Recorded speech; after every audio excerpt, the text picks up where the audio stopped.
Passengers among the Titanic exploration mission on the submersible called the Titan have been declared dead.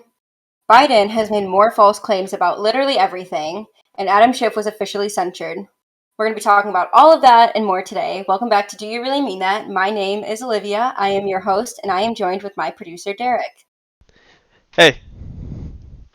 And before we get started on our first topic, don't forget to like, share, and subscribe to our channel. And for exclusive content, please check out our Patreon. For $1, $3, or $5 a month, you'll get exclusive content of me acting absolutely unhinged pre and post recording, as well as outtakes from other segments.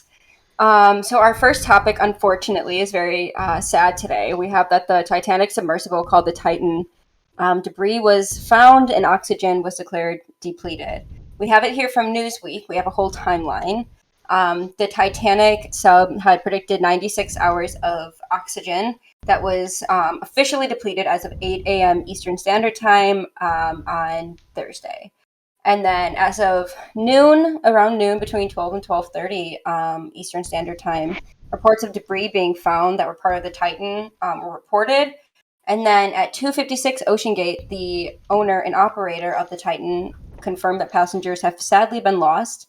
At 3:09, the U.S. Coast Guard declared that the passengers have died as a result of a catastrophic explosion, and debris is consistent with these findings. And as of 4:15 p.m. Eastern Standard Time, the search will be demobilized within 24 hours. The story all around is very tragic. There was a lot wrong to begin with, and we kind of saw that. But I just quickly, before we, kind of talk about the entire thing, I want to obviously speak about the victims. The Ocean Gate CEO and pilot of the submersible Stockton Rush was 61. His wife actually had descendants that were victims of the Titanic, which is just really eerie. It doesn't sit right. It's very sad. A British citizen and the chairman of Action Aviation, Hamish Harding, was 58 years old and was also part of the Blue Origin mission last year with Elon Musk. He has passed away. Pakistani citizens and businessmen, I apologize now if I mess up this name.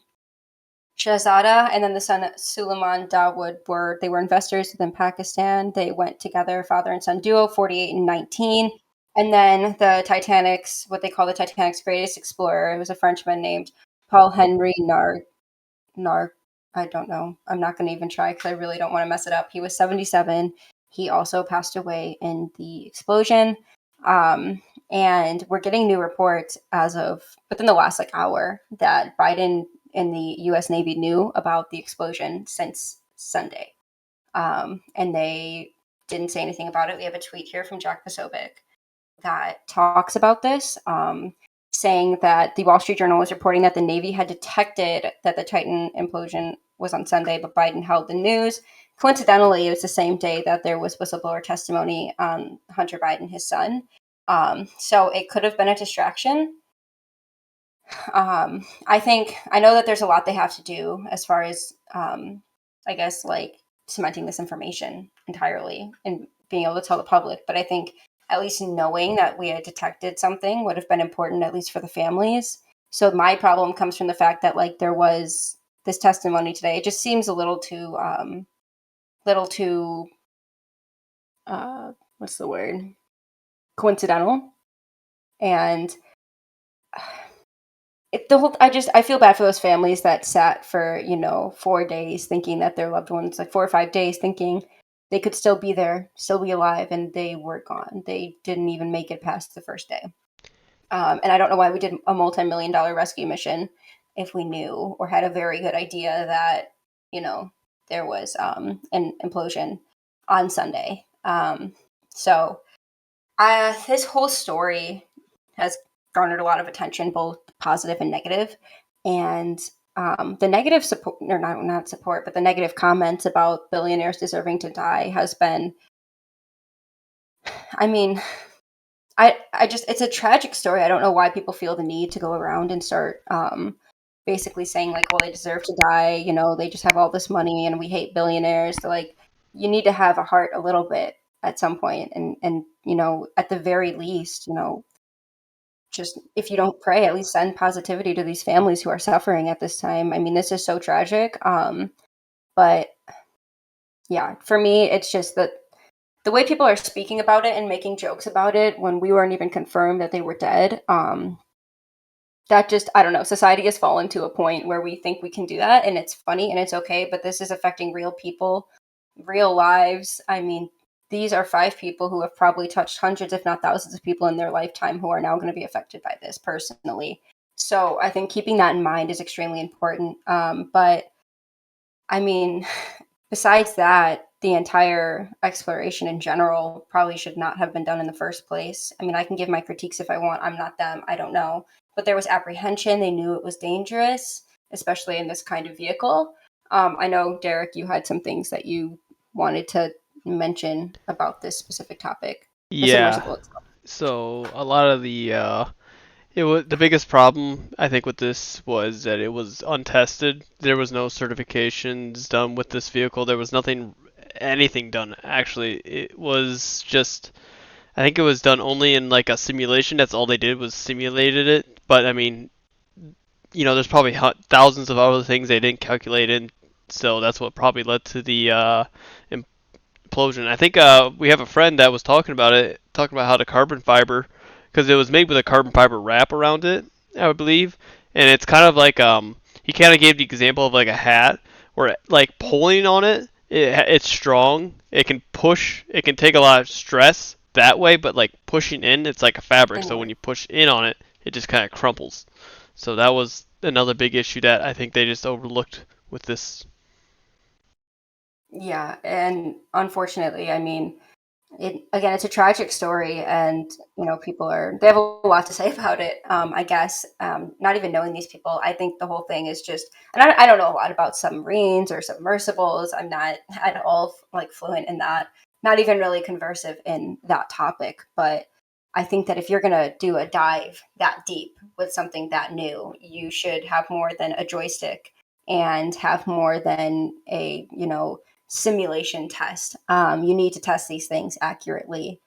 Unmanned, of course, don't put people in there for the first time to send it down. And so the whole situation is absolutely tragic. And we touched on this on Sunday on our live show when the news first broke. It was missing, and so this is unfortunately one of those full circle stories that we're seeing now, how it played out. And we're recording on Thursday. This will be up on Friday. So everything that we're mentioning, saying it happened on the like today at this time, we're talking about Thursday, and we're speaking in Eastern Standard Time. So I want to make that clear too for people. But I don't have much else to say on this because I mean, it's just a sad topic, right? Like I don't want to. I do have one last point on this topic, and it's probably the biggest point with it, and it's the fact that there was an open letter by a lot of the people who were developing this to the CEO that said, get this certified, do some better testing. You have to test this outside of just a simulation. You have to test this like you're putting the lives of now 5 people who have sadly passed away now, and all they had to do was just one simple test. They could unmanned send it down, and they didn't even take the time to do that. They just kind of were headstrong on what they believed and what they thought that their simulation said it would work, so they believed it would work, and now 5 people have met their watery graves. Yeah, and the saying goes, there's a million things that can go wrong, and only one way for things to go right in a lot of these exploration missions, whether it be in space, whether it be in the ocean. That's kind of how it goes. So, um, thoughts and prayers do go out to the family members affected by this, and may all the victims rest in peace. It's a very tragic situation, but I'm glad that the families have closure now. Our resident in chief, Joseph Biden, has, of course, made more false claims about guns and a lot of other topics, quite frankly. In Connecticut last Friday, Biden claimed that when his late son, Beau, was Attorney General of Delaware, he implemented the first red flag laws in the state. Ooh, got that one out. I almost couldn't get that phrase out there. But the first laws like this to be implemented were in 2018, and that was 3 years after Beau Biden had left his office as Attorney General. In the same speech, he said, "Put a pistol on a brace and it turns into a gun." Now, I am no mathematician, but I'm pretty sure that a pistol is a gun to begin with. I think what he meant to say was if you put a brace on it, it makes it a rifle, but I don't know if he knows the difference. He doesn't. I mean, Simply put, he that's could have, but he doesn't yeah. anymore. I mean, that's by the ATF's definition Yeah. too. I mean, you can turn any gun into any type just by putting a weird attachment on. Yeah, putting attachments on. And then he repeated a claim the following Monday when he was in California. So a repeated claim from the 2022 State of the Union, where he mentioned that the only industry in America you can't sue is the gun manufacturers. Again, not a legal scholar, but yes, there are a lot of caveats, I guess, and like a lot of ways that they can get away with stuff. But there's ways to sue them. I mean, they've been sued. They can get sued. There are legal requirements for that, as there are for any industry. Lots of industries are hard to sue, but it doesn't mean that they can't be sued. And so this is our commander in chief. This is the man who wants to take the lead on attacking the Second Amendment. And his I mean, he's just like, he doesn't even know anything. I mean, if you're going to have somebody try to go that route, which is already a dangerous route to go on as a president, regardless, because you're going to be alienating at least half, if not more, of the country. You're talking about, I'm going to take away your Second Amendment right, and I know nothing about it. Like, what, even, like, I am not very well versed in guns. I don't really know much about them, but even I know that he's wrong about these things. And again, I'm not very fluent when it comes to, talking about guns and types and all these things, but I do know a pistol is a gun. So I can tell you that. May not know much, but I do know that.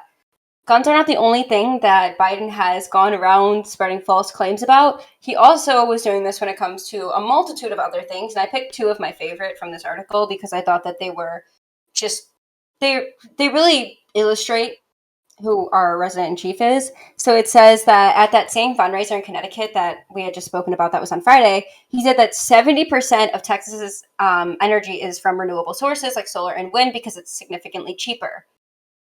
The problem is that the Federal Energy Information Administration projected that last year they would meet 37% of their electricity demands by renewable sources.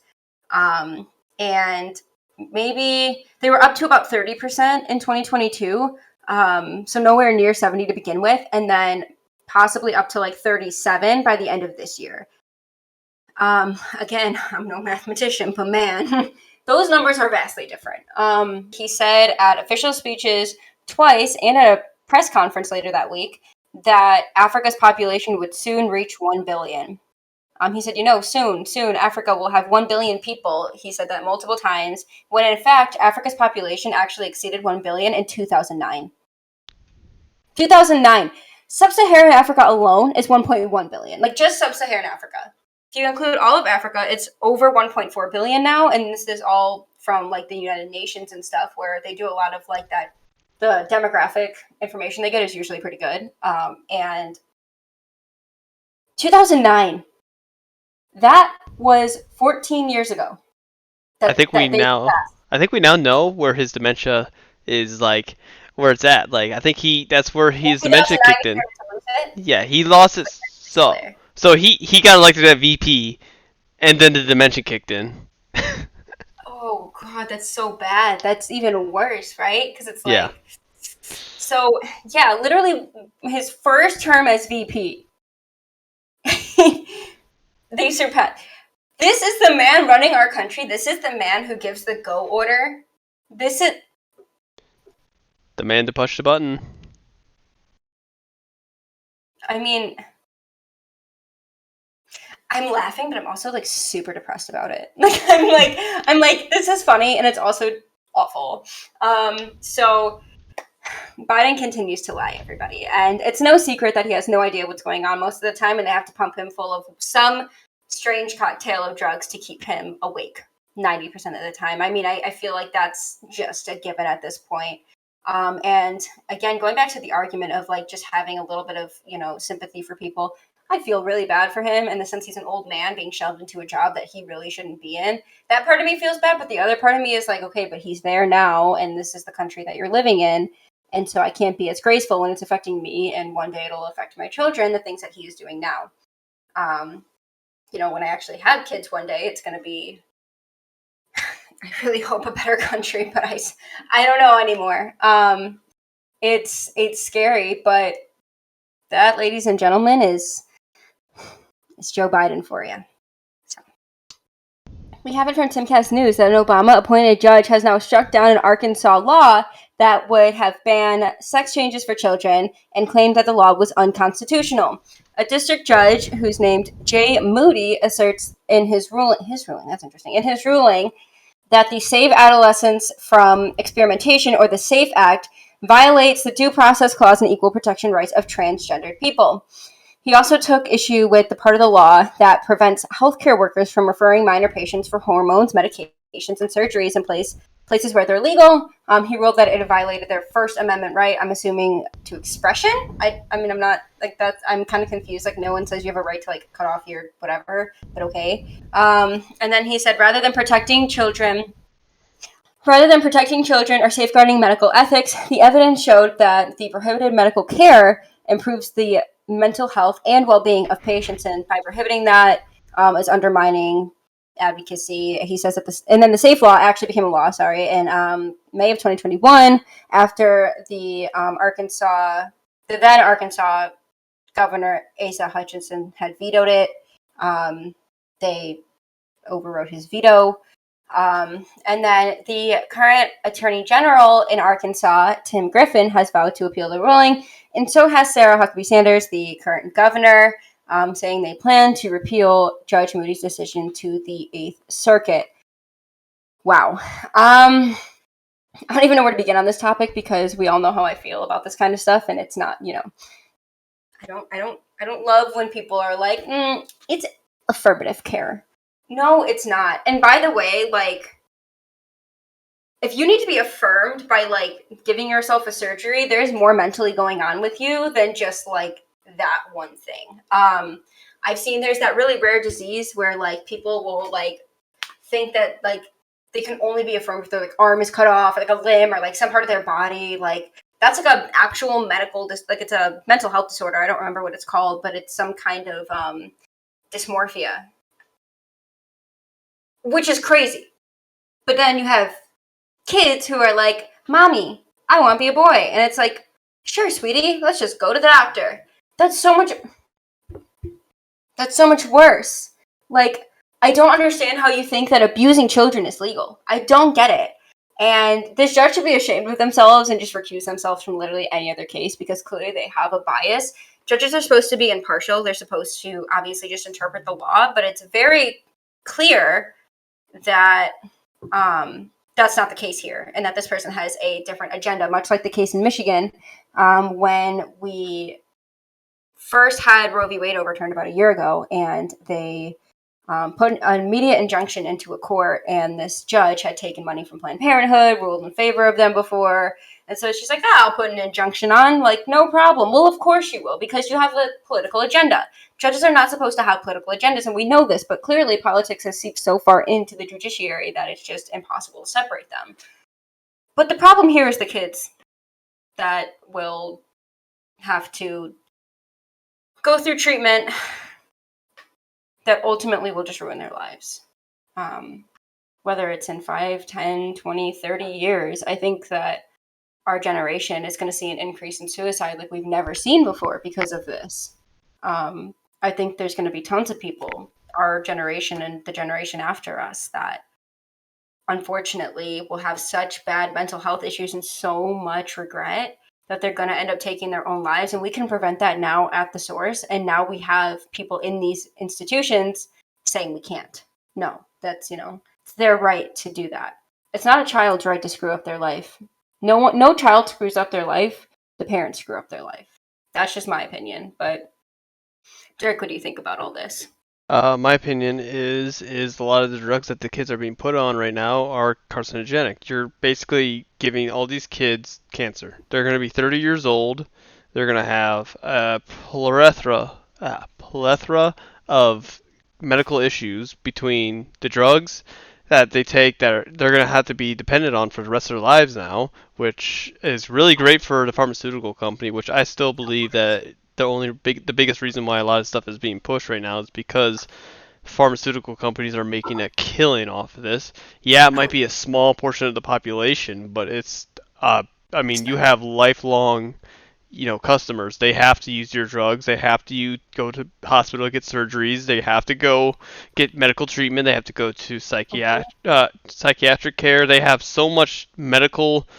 Like, I mean, they're paying hundreds of thousands, maybe millions of dollars over their lifetime just so they can be affirmed to be a different gender.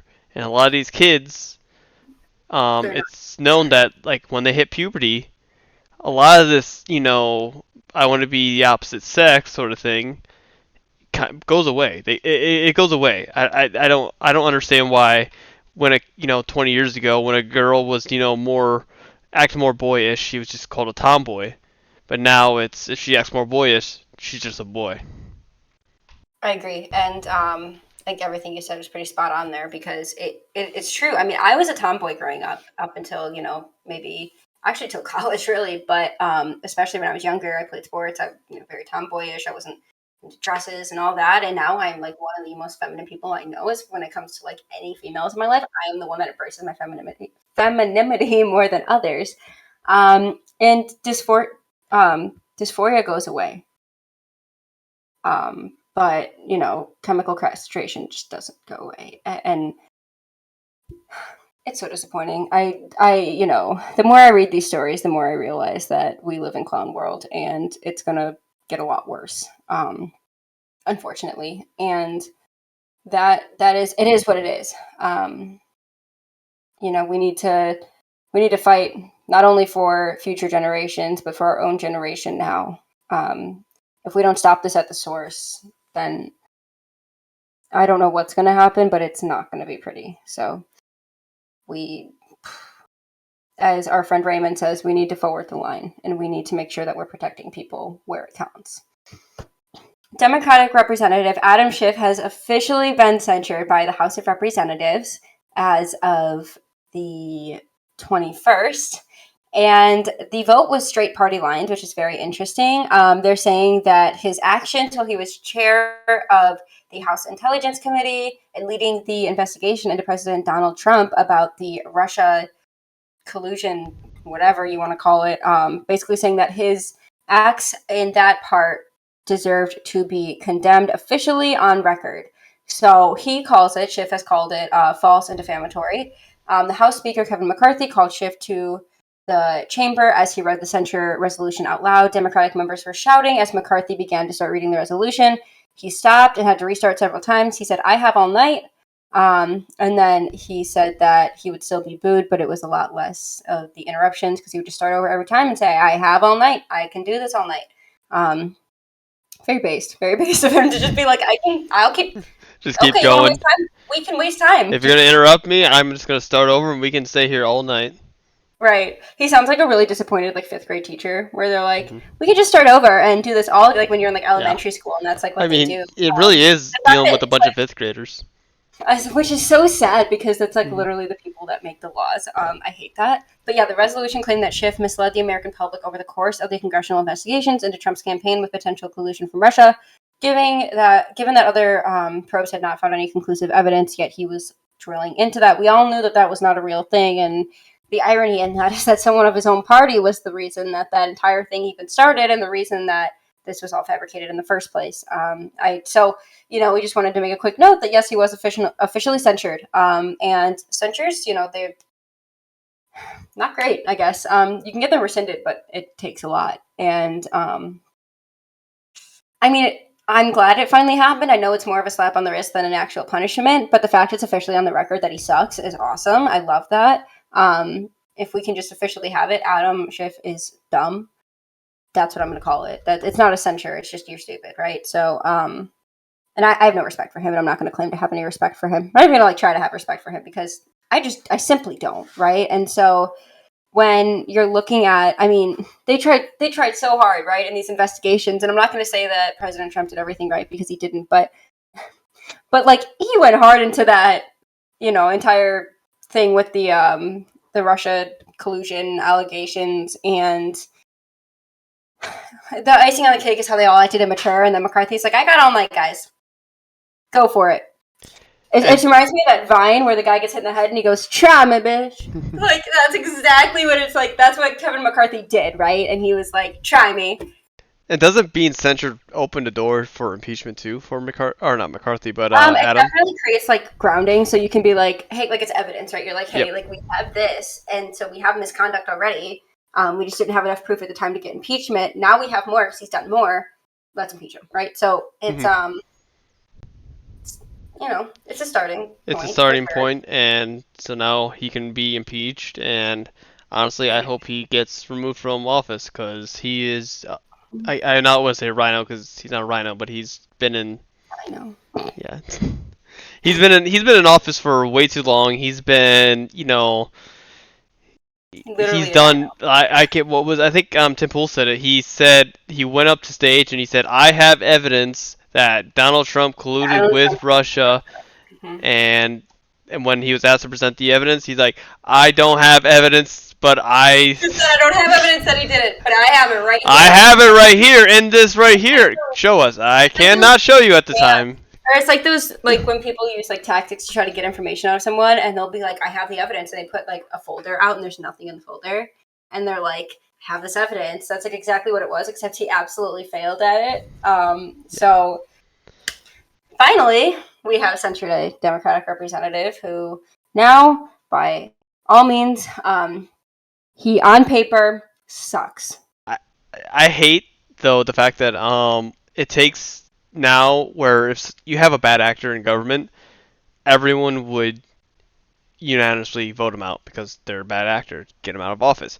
Why now do we have to resort to? We have to wait till we get a Republican or majority Republican or majority Democrat for people who are bad actors to be kicked out of office. I don't understand why. I mean, I know why everything's become way more tribal now, but we've come to the point where we can't get bad actors out anymore because they can just be protected by their goon squad, and it's terrible. The institution will always protect the man, but the man won't always protect the institution. And I think we're really seeing that. The Democrats will protect Adam Schiff, but he's not going to protect them. He doesn't care. But they'll protect it, and it's disturbing, really. Like that's exactly how our government is working. We were literally warned by George Washington when he left the Oval Office, or I shouldn't say Oval Office, but the presidency, because the Oval Office didn't exist yet. But when he was giving his farewell address, he said, don't create factions. And that's, his way of saying, what we would say now is don't create political parties, right? But he was saying, don't do that. I'm cautioning you because this will destroy the country. And here we are in 2023. I think he may have been right. Yeah, almost 250 years later, and now we have we have two different institutions that are headstrong. No matter what, one does one thing, the other is going to do the opposite. It's where it's come down to. There's hardly any bipartisanship anymore. It's, you believe this, well then I hate you, and I don't want to do that anymore. And even if it's some good. More one side than the other. Yeah. Oh yes, very much more. Not even just like in politics, but I feel like the inclusive side thinks that you aren't agreeing with me, then we can't even be friends. We can't even have a conversation. Yeah, for being called the inclusive side, they're very not inclusive. Not inclusive? Yeah, they're very exclusive for claiming to be inclusive, and that. Yeah. God, I love that for them. I really do, because it just makes us look better at the end of the day. But I really love the irony of that. But they don't see their own irony, which is the sad part. Makes it even better, in my opinion. But yes, I agree. So basically, what we're trying to tell you guys is we live in a very divided society, and luckily we have one of these wins, where it might be small, but it's the little victories that add up over time. So Adam Schiff, glad you're gone. Our last story for today is that lab-grown chicken is now approved by the USDA to be sold and consumed by humans. So the United States Department of Agriculture, USDA, has given 2 different companies approval to sell chicken grown from stem cells in a lab and different cells in a lab. That just feels like lab grown or cell cultivated is what they call it. They try to make it sound like really pretty. No, it's not. And it's made by feeding a mix of nutrients to animal cells in a stainless steel lab. And then they claim that it'll combat climate change because raising animals to then slaughter and eat is bad for the environment. And so now, instead of real meat, you get lab meat. There's something so dystopian about that to me, that we would just grow meat like a chicken breast in a tube. That doesn't sound right. That feels very wrong, right? It just feels it feels Tell us how it really feels. I mean, it's just so dystopian to me. I can't even, like, my brain is just like blown away that, like, one, technology has come this far, but second of all, that we're in this spot right now, where we have this happening. I mean, why? This is like something from a video game or a movie. Like it's like some dystopian cyberpunk-esque future where, they'll have, well, all the animals died and now we have to grow meat in a lab. Now we're just That doing it. right? We're just doing it It's so now. dystopian. It's like, the animals are all dead, and so we have to make our own. Like, that's not normal. That's not normal in society. And they're like, oh, well, it's just for climate change. It's always for climate change, isn't it? There's never another reason other than just like it's for climate change, so we don't kill the animals. And that's when I'm gonna bring up the iconic line from What Is a Woman? Does the chicken cry? Does the chicken have gender identity? No, it doesn't. Why? Because it's an animal. Now, look, I'm just looking at this realistically, and I like chicken, so I'm, a little salty about this one too. I'm not going to eat fake chicken. That's just not happening. The reality is that chickens have 2 purposes. They lay eggs and they have good meat, okay? There are a few animals that are like, wild animals that I'll be like, do not touch them because I love them. And one of those is ducks. Dare. But chicken, I mean, a chicken's cute, right? I see a chicken, I'm like, oh, look, it's a chicken. But, like, I'm not going to be like, oh, like, don't kill it. Look at that chicken. I might say that about a duck because I have a duck basically now. And so, a little sensitive there. But chicken, cows, pigs. I mean, it's like that one pig. Do you remember that, like, viral news story of the guy that was, like, going over to, like, the town fair's pig? And it was named Chris P. Bacon. And they named it, was Chris P. Bacon, and he couldn't get through the news story. And this news reporter was trying to report it, and he's just laughing hysterically. This pig had, like, no legs, so it had, like, little, like, wheels on the back that it would, like, pull itself around with as its legs. But, like, stuff like that, we're like, yeah, he is going to be crispy bacon one day. That's correct. Yep. Hey, Like, they couldn't sell eat the bugs. So yeah. instead, So now they're like, eat fake meat. eat the Eat the synth meat. chicken. The synth Eat meat. the chicken. Eat the fake chicken. Don't eat the fake chicken. Don't fall for this. This is their way of controlling you. This is their way of controlling everything until you are nothing but a brain in a jar. Thank you so much for tuning into our show today, guys. We really appreciate the support. Don't forget to like, share, and subscribe to our channel. And of course, go to our Patreon, and if you pledge $1, $3, or $5 a month, you'll get exclusive content from us, including bloopers, outtakes from all of our recorded shows, as well as exclusive content that we will be creating just for you guys. We did want to make a quick update here on our channel. We're going to be rebranding most of the channel. You're going to be seeing a lot of changes coming up in the next week or two. So be prepared for that. So things may change with very little, like, mention. So just be prepared for that. It's not something we're going to, like, really go into. It's just, it is what it is. And you guys will know what's happening as it happens because you will be seeing it. We'll have different colors. We'll have a different name. So we're excited to bring that to you guys, but it is a lot of work for us on, the back end there. So we're going to be doing that. So we did want to make sure that you guys know that's going to be occurring. But other than that, you can follow me on social media at Olivia Claire, 3 A's and Olivia, 2 E's and Claire on Twitter and Instagram. You can follow Derek at The Real Derek Menson on Twitter. You can go ahead and follow our podcast on Twitter at DYRMT Podcast for all updates. Make sure you hit that notification bell. We appreciate you guys so much. And we're very excited that tomorrow, live at 2 p.m. Eastern Time, we will be with Fear Me, It's Bree to celebrate the 1-year overturning of Roe v. Wade, go into the history, and have a great conversation about what has happened since. Thank you so much, and we will see you guys tomorrow.